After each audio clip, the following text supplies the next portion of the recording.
Hello students, ये मेरी second video है कॉस्ट अकाउंटिंग के मुतालिक। और पहले वीडियो के मुतालिक बच्चों ने बड़ा अच्छा रिस्पॉन्स दिया कि सर आपका बहुत बहुत शुक्रिया, इस वीडियो की वजह से हम लोगों को बहुत ज़्यादा फ़ायदा हुआ। तो मेरा मकसद ही ये है कि कॉस्ट अकाउंटिंग में जो बीकॉम पार्ट 2 के बच्चे हैं, स्पेशली हमारे सिटी के, हमारे शहर के, उनको कम से कम प्रॉब्लम का सामना करना पड़े। अच्छा, अब कॉस्ट अकाउंटिंग की क्लास हम लोग वहीं से स्टार्ट करते हैं जहां से हम लोगों ने लास्ट क्लास में छोड़ा था। लास्ट क्लास के अंदर हम लोगों ने ये पढ़ा था कि किसी भी फैक्ट्री के अंदर जो हमें मर्चेंडाइज मिलती है, जो इन्वेंट्री मिलती है, वो 3 शक्लों में होती है। एक हमारे पास होती है रॉ मटेरियल, एक हमारे पास होती है वर्क इन प्रोसेस, एक हमारे पास होती है फिनिश गुड्स। एक थोड़ा सा आइडिया लेने के लिए हम लोग एक काम करते हैं,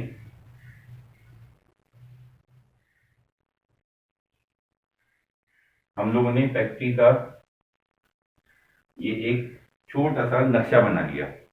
इससे हमें बहुत फायदा होगा। ये हमारे पास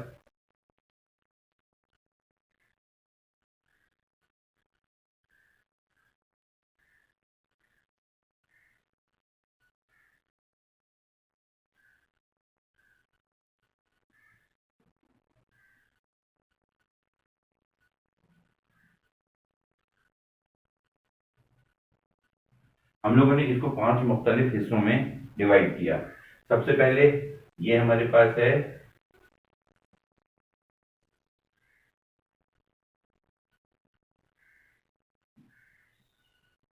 रॉ मटेरियल का गोडाउन, इसको हम लोग कह देते हैं लेबर कॉलोनी। ये है असल इलाका जिसे हम लोग कहते हैं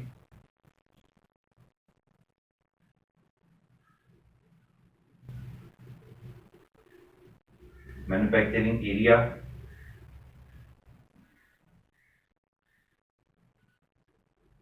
और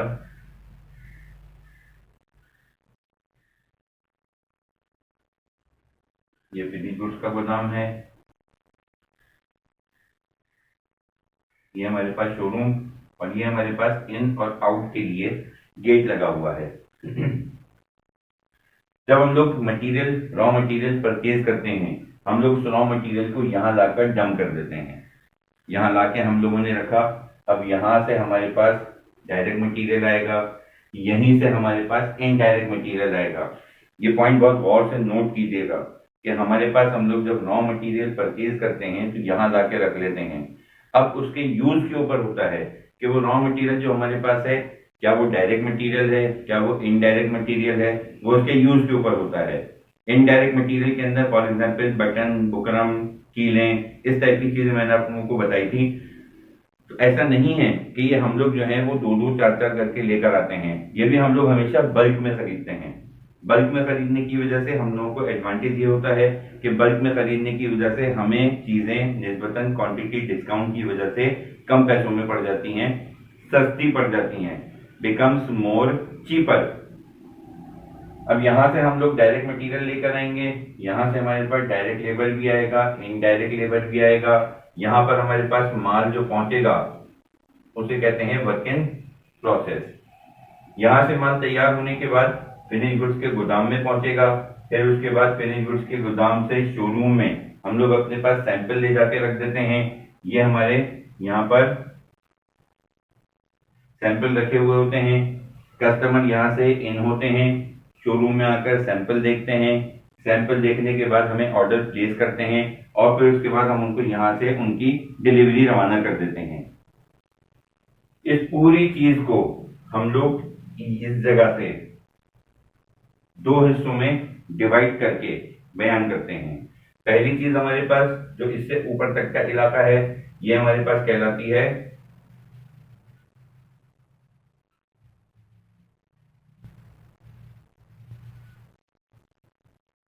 कॉस्ट ऑफ गुड्स मैन्युफैक्चर्ड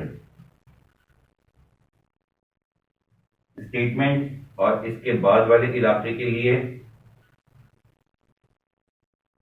हमारे पास इनकम स्टेटमेंट बनाई जाती है। आमतौर पे फैक्ट्री मैनेजर या फैक्ट्री का जो सुपरवाइजर होता है, ये उसकी ड्यूटी होती है कि वो cost of goods manufactured statement यानी यहाँ तक का पूरा काम वो करके cost of goods manufactured statement बनाता है और इस cost of goods manufactured statement को अकाउंटेंट के पास रवाना कर देता है, क्योंकि इसके बाद जो खर्चे होते हैं उसके मुताबिक फैक्ट्री मैनेजर को न मालूम होता है न उसे मालूम करने की जरूरत है। उसे इस बात की कोई परवाह नहीं है कि यहाँ के लोग क्या कर रहे हैं, वो सिर्फ अपने यहाँ तक के काम का जिम्मेदार है। इसने cost of goods manufactured statement बनाई, स्टेटमेंट बनाने के बाद उसे अकाउंटेंट को रवाना किया। अब यहाँ के जो खर्चे होंगे, जो भी काम होगा, वो अकाउंटेंट की जिम्मेदारी होती है, क्योंकि उसे मालूम है कि कितना सामान सेल हुआ, कितना सामान हम लोगों ने रवाना किया, कितना फिनिश गुड्स के अंदर मौजूद है, ये तमाम चीजें। अच्छा, यहाँ से मैन्युफैक्चरिंग एरिया से फिनिश गुड तक जो माल जाता है उसे कहते हैं कॉस्ट ऑफ गुड्स मैन्युफैक्चर्ड। फिर cost of goods manufactured finish goods के अंदर हम लोगों ने माल ला के रखा, फिर ये हमारे पास जाता है शोरूम के अंदर। फिनिश गुड्स से शोरूम में जो माल जाएगा उसे हम लोग कहते हैं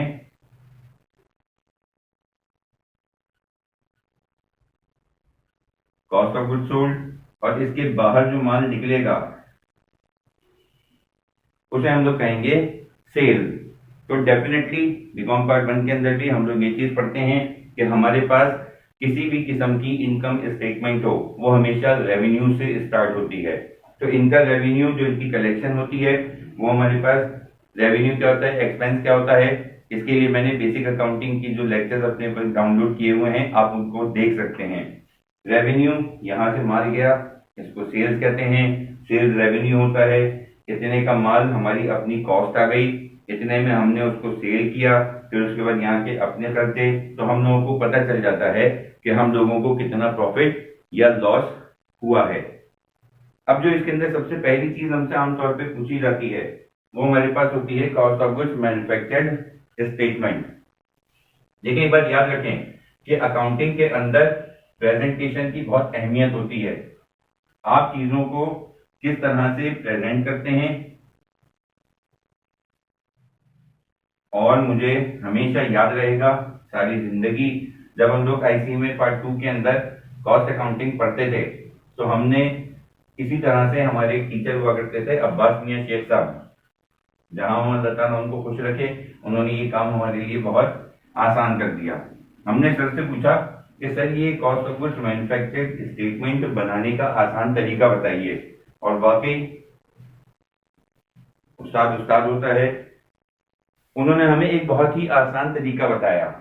उन्होंने ये कहा, अभी बीच में जो मैं लाइन ड्रॉ कर रहा हूं, या आप ये समझ लीजिए ये आपका पेज 1 है और ये आपका पेज 2 है। आपका तमाम काम जो है वो एक ही पेज के ऊपर आ जाएगा।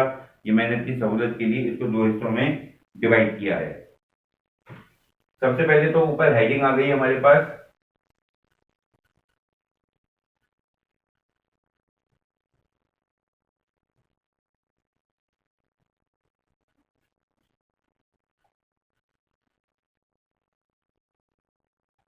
Cost of goods manufactured statement. अभी मैं फॉर्मेलिटीज के ऊपर नहीं जा रहा हूं। फॉर्मेलिटीज से मुराद ये है कि प्रॉपर तरीके से अगर इसकी हेडिंग डालेंगे तो वो हमारे पास होगा, सबसे पहले ऊपर नेम ऑफ कंपनी आएगा, फिर cost of goods manufactured statement आएगा। उसके बाद फिर हम लोग यहाँ पर डेट लिखते हैं, फॉर द पीरियड एंडेड, जो भी आपको डेट गिवन होगी। अब यहाँ पर देखिए, ये मैं डॉट की शक्ल में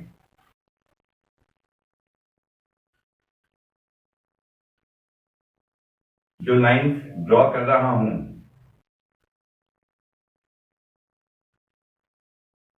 ये आपको पेंसिल से ड्रॉ करनी है। बच्चे पूछते हैं सर पेंसिल से क्यों? बेटा पेंसिल से इस वजह से कि बाद में हम चाहे इसको मिटा दें, ना मिटाएं कोई हर्ज नहीं है, लेकिन मिटा दें तो बेहतर है। ये सिर्फ हमारी चीज की सीक्वेंस को सही करने के लिए हम लोग अपने पास 2 लाइन पेंसिल से ड्रॉ करते हैं। अब हम लोग स्टार्ट करते हैं। सबसे पहले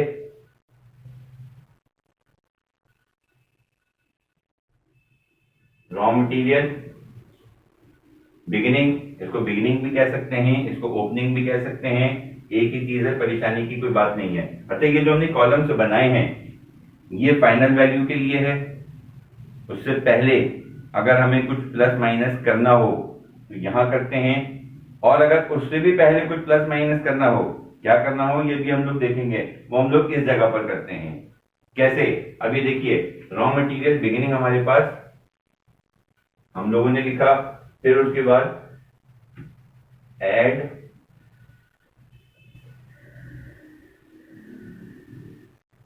परचेजेज ऑफ रॉ मटेरियल, इसको हम लोग इस जगह पर लिखते हैं। अगर आप लोग चाहें तो एक लाइन पेंसिल से यहां भी ड्रॉ कर सकते हैं। अब हम लोगों ने यहां पर ये लिखा कि रॉ मटेरियल हम लोगों ने परचेज किया। फॉर एग्जाम्पल मेरी फैक्ट्री जो है वो है मलीर में, मैंने जो रॉ मटेरियल परचेज किया वो मैंने परचेज किया शेरशाह से। तो क्या मैं कंधे पर सामान उठाकर अपनी फैक्ट्री तक लेकर जाऊंगा? ऐसा पॉसिबल नहीं है। मुझे डेफिनेटली कोई ना कोई कन्वेंस, कोई व्हीकल, कोई गाड़ी मुझे हायर करनी पड़ेगी। अब वो ट्रक हो, वो सुजुकी हो, वो ट्रॉलर यानी कंटेनर हो, कुछ भी हो सकता है। तो उसके लिए फिर हम लोगों को किराए के पैसे देने पड़ेंगे।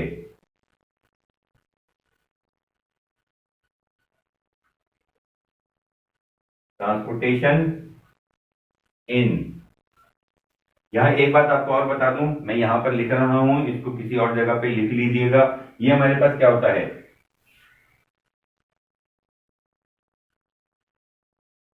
इसको ट्रांसपोर्टेशन भी कहते हैं, इसको कैरीज भी कहते हैं, इसको कार्टेज भी कहते हैं, इसको फ्रेट इन भी कहते हैं। आईसीएमए पार्ट 1 के अंदर हमारे टीचर जिन्होंने हमें अकाउंटिंग की बिल्कुल बेसिक चीजें समझाई थी, स्टार्टिंग में हमारे टीचर थे अजीज अंसारी साहब, सेंट पैट्रिक कॉलेज के प्रिंसिपल। अब शायद रिटायर हो गए होंगे, लेकिन बहरहाल हमने उनसे पूछा, हमने कहा सर जब एक ही चीज है तो इतने सारे नाम क्यों रखे गए? एक जहन में सवाल आता है, भाई सीधा सीधा आप लिख दीजिए ट्रांसपोर्टेशन, तो ये इतने सारे नाम क्यों रखे गए? हमें उन्होंने ये चीज बताई, कहेंगे देखो जिस जमाने में ऊंट गाड़ी, बैलगाड़ी, गधा गाड़ी इस टाइप की चीजें यूज होती थी, तो उसके लिए हम लोग आमतौर पे कैरेज का लफ्ज इस्तेमाल करते हैं या कार्टेज का। जमाने ने तरक्की की, ट्रांसपोर्ट चेंज हुई, गाड़ियां आ गई, सुजुकी, ट्रक वगैरह वगैरह, तो उसके लिए फिर हम लोग ट्रांसपोर्टेशन का लफ्ज इस्तेमाल करते हैं। फिर उसके बाद कुछ ऐसी चीजें होती हैं जिसके लिए हम लोग रॉ मटेरियल अपना इंपोर्टेड इस्तेमाल करते हैं। तो जब बाहर के मुल्क से माल मंगवाया जाता है तो नॉर्मली सबसे सस्ता पड़ता है शिप के जरिए से। तो जो शिप के जरिए से माल आता है उस पर जो किराया हम लोग पे करते हैं उसको फ्रेट कहते हैं।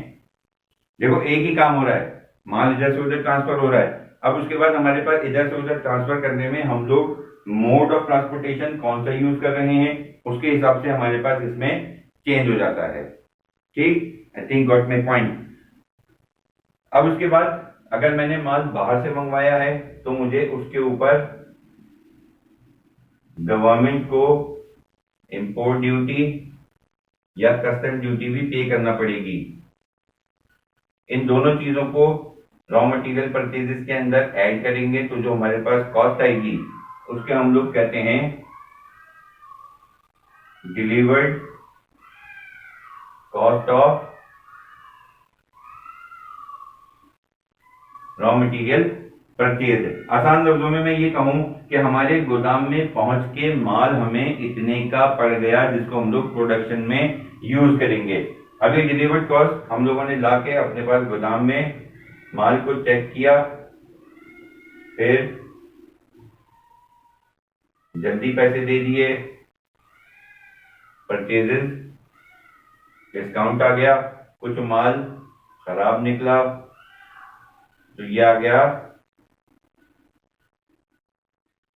Raw material return to supplier. जब इसको माइनस कर देते हैं इन दोनों चीजों को तो हमारे पास जो कॉस्ट आती है उसको हम लोग बाहर लिखते हैं, यानी जो रॉ मटेरियल बिगिनिंग है इसके नीचे लिखते हैं। जब इसके नीचे लिखकर इसको हम लोग ऐड करते हैं, आसान लफ्जों में हमारे पास फॉर एग्जाम्पल मैंने जनवरी 1 को या दिसंबर 1 कल गई है, मैंने कल फैक्ट्री का चार्ज लिया। जब मैं फैक्ट्री में पहुंचा तो फिर उसके बाद मेरे पास इतने का माल मौजूद था, पहले मेरे पहुंचने से पहले ही गोदाम में इतने का माल रखा हुआ है। अब मैंने परचेज किया इतने इतने इतनी कॉस्ट प्लस माइनस करके, अब मैंने ये सामान जो परचेज किया है इसको कहते हैं net purchases of raw material. Net purchases को हम लोग बिगिनिंग में ऐड करते हैं, फिर ये जो हमारे पास कॉस्ट आती है इसको कहते हैं cost of raw material available for use, या कंज्यूम भी लिख सकते हैं, एक ही बात है, कोई मसला नहीं है। फिर हम इसमें से लेस करते हैं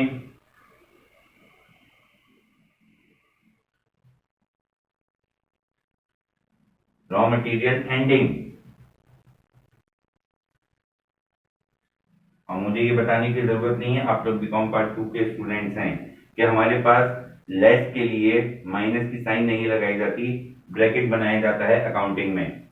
अवेलेबल फॉर यूज में से ये हम लोगों ने माइनस किया, तो जो हमारे पास फिगर आती है, अब ये फाइनल फिगर हो गई, इसको हम लोग बाहर लिखते हैं, इसको कहते हैं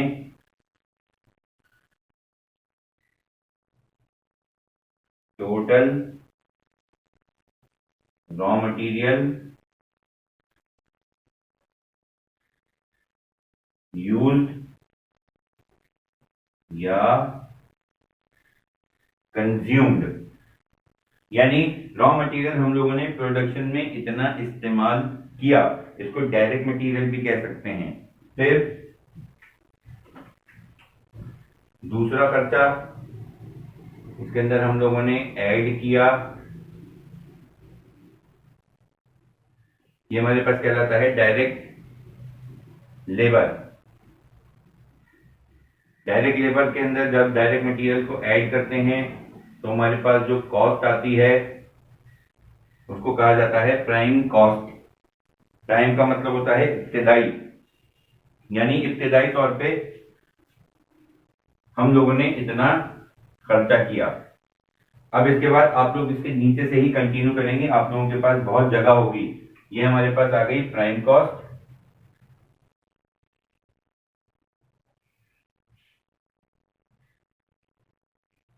प्राइम कॉस्ट के अंदर हम लोग ऐड करते हैं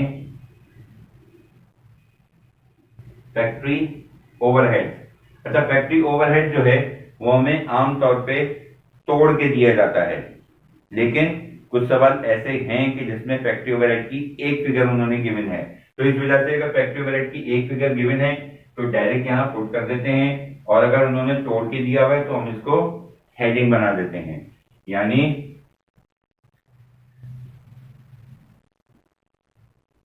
अब हम लोगों ने फैक्ट्री ओवरहेड के आइटम इकट्ठे करने शुरू किए। Indirect material,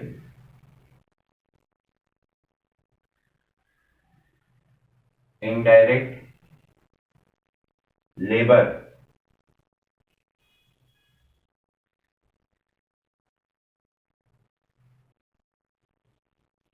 heat, light and power,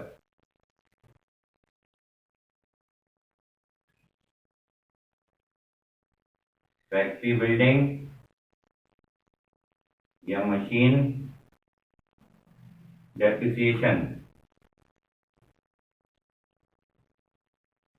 supervisor जिसे फोरमैन भी कहते हैं, उसकी सैलरी, और जितनी चीजें हम लोग फैक्ट्री ओवरहेड के अंदर लास्ट क्लास में पढ़ चुके हैं, जितने आइटम्स होगी वो हम यहाँ पर लिखते जाएंगे, इन सबको ऐड करेंगे। ऐड करने के बाद हम लोग प्राइम कॉस्ट के नीचे इसको लिखते हैं, और इसके सामने ये जरूर लिखना, क्यों, ये आप लोगों को आगे जाकर पता चलेगा। ये हमारे पास आया total factory overhead.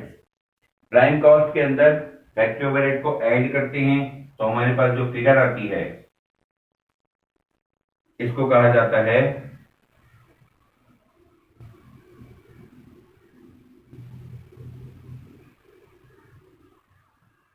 Total manufacturing cost.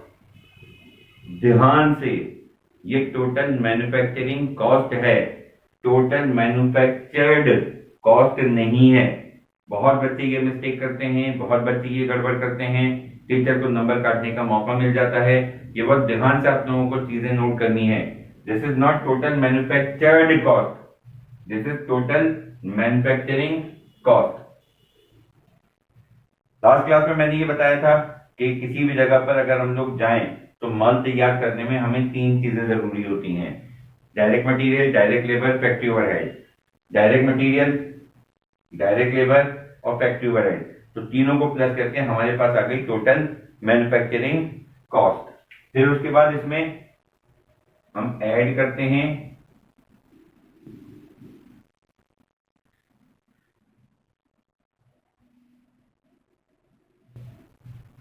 Work in process beginning.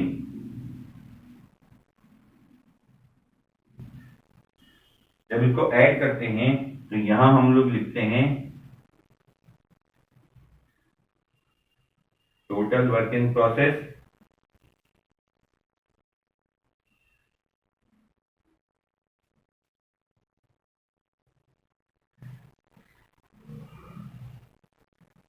During the period.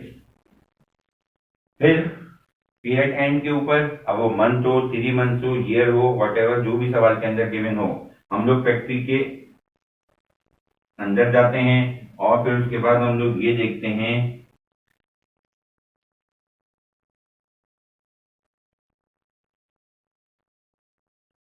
ये हमारे पास आ गई वर्क इन प्रोसेस एंडिंग। तो जब इसमें से लेस करते हैं, अब जो फिगर आती है इसको हम लोग कहते हैं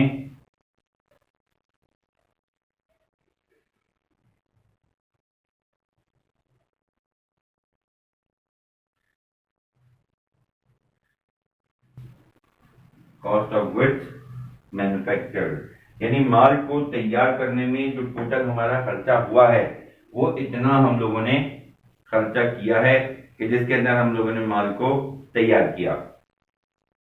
इसको हम लोग अपने पास एक फॉर्मेट की शक्ल में बना लेते हैं। हमारे टीचर ने, फिर उनका नाम लूंगा, अब्बास मियां शेख साहब, उनका ये कहना था कि आप इस फॉर्मेट को अपने पास ड्रॉ कर लीजिए। इवन ये कि उनका कहना था पेपर में भी। मैंने कहा सर बहुत सारी चीजें तो इसमें ऐसी होती हैं कि कुछ गिवन होता है, कुछ गिवन नहीं होता है। तो उन्होंने कहा कि अगर गिवन है उसके सामने लिख दीजिए। मिसाल के तौर पे उसने आपको इंपोर्ट ड्यूटी नहीं दी हुई है तो आप इंपोर्ट ड्यूटी के आगे एक डैश मार दीजिए, सिंपल। अगर उन्होंने परचेज डिस्काउंट दिया हुआ है और raw material return to supplier नहीं दिया हुआ है, आप इसके आगे डैश मार दीजिए, सिंपल। सिर्फ एक जगह ऐसी है, यहां पर फैक्ट्री ओवरहेड। इसके अंदर आपको थोड़ा सा ख्याल करना होता है। आमतौर पे जो सीक्वेंस मैं लिखता हूं बच्चे इसी सीक्वेंस पे लिखने के आदी हो जाते हैं, ये नहीं करना। आप लोगों को इसके अंदर ये देखना है कि फैक्ट्री ओवरहेड के आइटम्स आपको कौन कौन से दिए हुए हैं। फिर कह रहा हूं, फैक्ट्री ओवरहेड की डेफिनेशन हम लोगों को बहुत अच्छे तरीके से याद रखनी है। आप खर्चे को देखिए, पढ़िए और फिर ये सोचिए कि ये खर्चा कहां पर हुआ होगा। अगर हमारे पास फैक्ट्री के अंदर हुआ है तो वो फैक्ट्री ओवरहेड का आइटम है। अगर वो फैक्ट्री के अंदर नहीं हुआ है, फैक्ट्री के बाहर हुआ है, फॉर एग्जांपल शोरूम में हुआ है, जैसे मिसाल के तौर पे सेल डिपार्टमेंट के लोगों की सैलरी है, ऑफिस बिल्डिंग का डेप्रिसिएशन है, तो ये हमारे पास इसका ताल्लुक फैक्ट्री से नहीं है, तो फिर उसका ताल्लुक बनेगा इनकम स्टेटमेंट से। वो हम लोग अगली क्लासेस में करेंगे। तो ये बात याद रहे, हम लोगों को इन चीजों के अंदर इस चीज के मुतालिक बहुत ध्यान से नोट करना है कि हमारे पास कौन सा खर्चा हुआ है। सिर्फ यहाँ पर डिफरेंस आएगा, बाकी तमाम चीजें एज इट इज वैसे ही आ जाएंगी। तो इसको अपने पास कॉपी कीजिएगा